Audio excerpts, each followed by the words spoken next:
enters the confined space. Remember, the air must be tested before anyone enters the confined space for any reason. There are three main tests that will identify the atmospheric hazards of a confined space. The first is for oxygen content, the second test for flammability, and the third for toxicity. You always test the space for all possible hazards before entering. Never enter a space for any reason that has not been tested.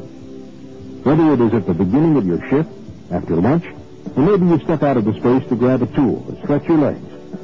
Always retest that space before re-entering.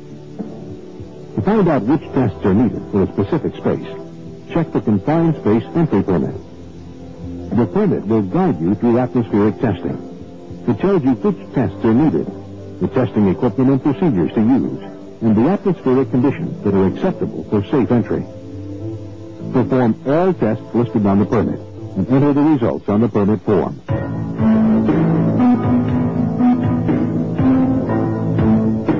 Even the most sensitive and advanced devices need to be checked and calibrated before being used. There are two steps to good calibration.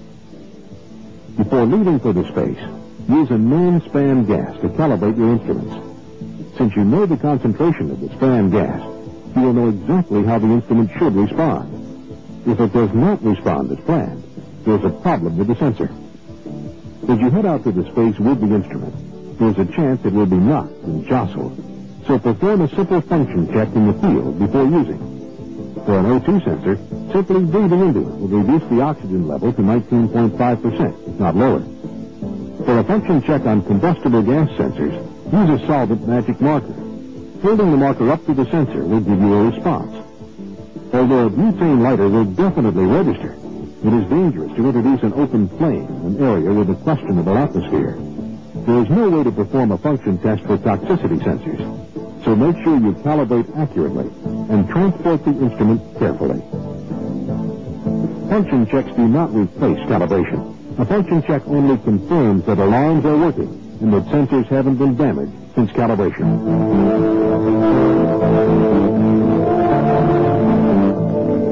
Before testing, be sure to check the battery and check sample hoses for obstructions or tightness.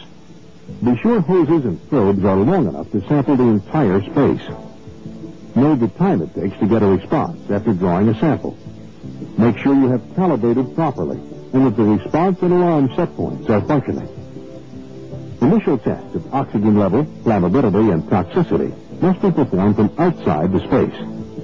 Take samples through a pick hole or a slightly open cover on the side of the space to prevent wind or air pressure from blowing possible contaminants in your face. If ventilation is being used, turn the system off for pre-entry tests. After pre-entry testing, turn the system back on and retest the air. This will help determine the effectiveness of the ventilation system. Test all vertical levels of the space, top, middle, and bottom. Some hazardous gases, such as hydrogen sulfide, are heavier than air and will collect at the bottom of the space. Some, like methane, are lighter than air and will collect at the top. And others, like carbon monoxide, are about the same density as air and can be found in the middle level. These gases are very dangerous, and failure to check each level could be a fatal mistake. Test as much of the space's horizontal area as you can reach by remote probe from outside. Hazardous materials can collect in pockets, and you must identify these areas before anyone enters. If any test shows the air to be unsafe, alarms on the instrument will indicate the hazardous conditions which must be controlled before anyone goes into the space.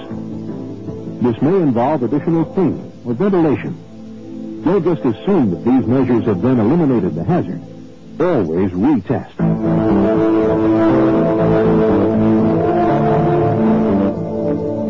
It's oxygen in the atmosphere that keeps us alive.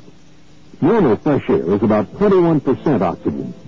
The air in a confined space is considered hazardous if its oxygen content is less than 19.5% or more than 23.5%.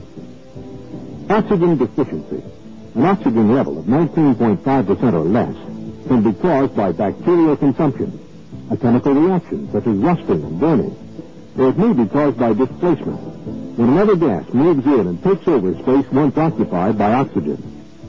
Air with more than 23.5% oxygen is oxygen-enriched. This is a severe fire hazard, since oxygen-enriched air can cause combustibles to burn violently.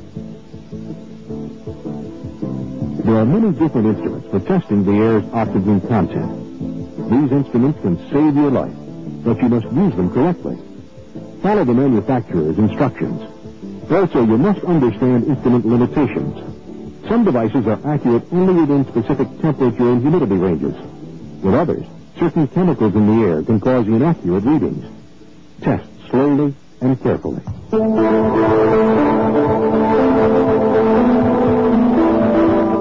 Flammable gases can be odorless and invisible. But if the concentration of a flammable gas is high enough, even a minor source of heat or spark can cause the air to burst into flames.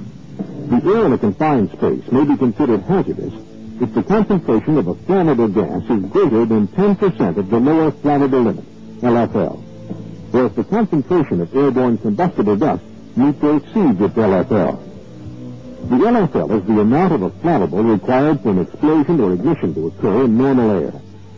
Conduct a flammability test after the oxygen test, since many combustible gas indicators won't work if the air is oxygen deficient. It's important to remember to test throughout the space, from top to bottom, covering as much horizontal space as possible. Small pockets of flammable gas can ignite even if surrounded by non-flammable gas. These pockets of gas can be missed by testing instruments. So don't rely on the minimum accepted safe level. Try and work with levels above the minimum for a safety cushion.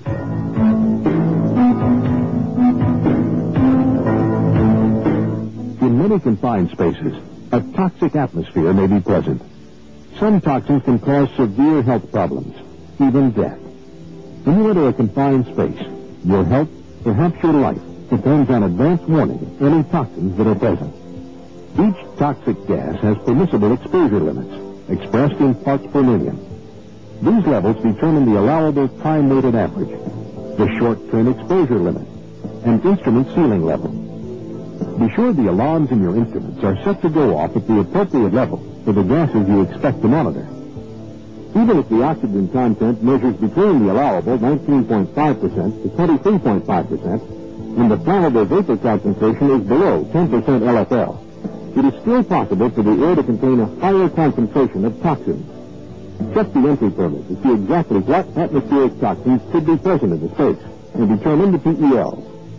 There are several types of instruments for measuring toxicity. Many detect individual chemicals, such as carbon monoxide. Others can detect a number of toxins at the same time. Make sure your instrument will measure any toxic contaminant listed on the entry permit. If more than one toxin is named, you may need several devices to detect each one. Do not use a combustible gas indicator to measure for toxicity.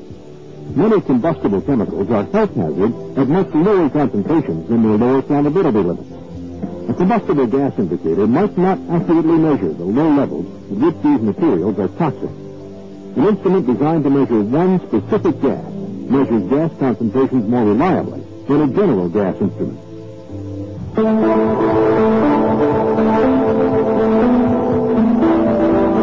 Pre-entry tests will determine whether or not the atmosphere in a confined space is safe before entry. This is essential, but not enough. Your health depends on making sure the air remains safe the entire time you're working inside the space. Work performed within the space often changes the atmospheric conditions. In order to ensure that the atmosphere remains safe, continuous atmospheric testing is needed. Immediately after you enter the space, repeat all three tests. Check the top, middle, and bottom levels, and cover any area you couldn't reach from outside the space during pre-entry testing.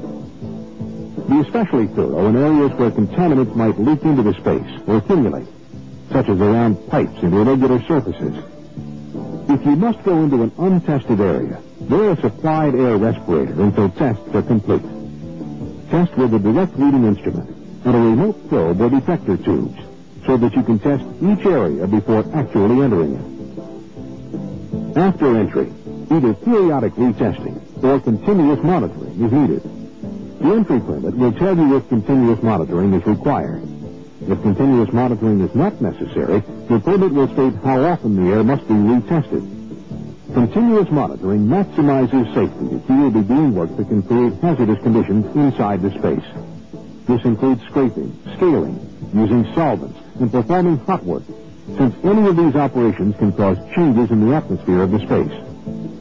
Position monitoring instruments so that they monitor the air that you are breathing while working in the confined space. Don't forget the space needs to be tested every time it is entered. If the space is vacant during your lunch break, don't just assume because it was safe before you went to lunch that it is still safe. It must be tested before you re-enter the space. It also needs to be retested if work will be continued by a new shift of workers. If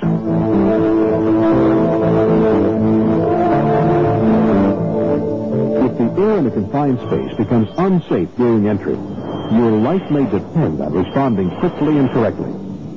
Get out of the space if the alarm on a testing device goes off, or if tests show the atmosphere has become hazardous. Stop all hot work at once if there's any possibility the air has become flammable. Evacuate the space immediately if toxin concentrations elevate above alarm levels. After evacuation, identify and control the source of trouble. Then retest the atmosphere before re-entering the space. The air we breathe is essential to life. When we inhale, we expect the air to be free of harmful gases and will supply enough oxygen to keep us alive.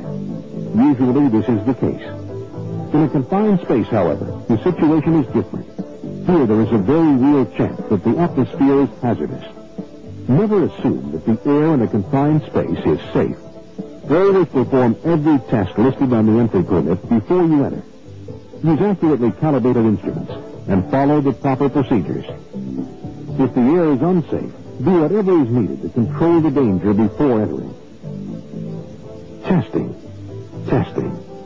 This is your only way of making sure you can leave once you have entered a confined space.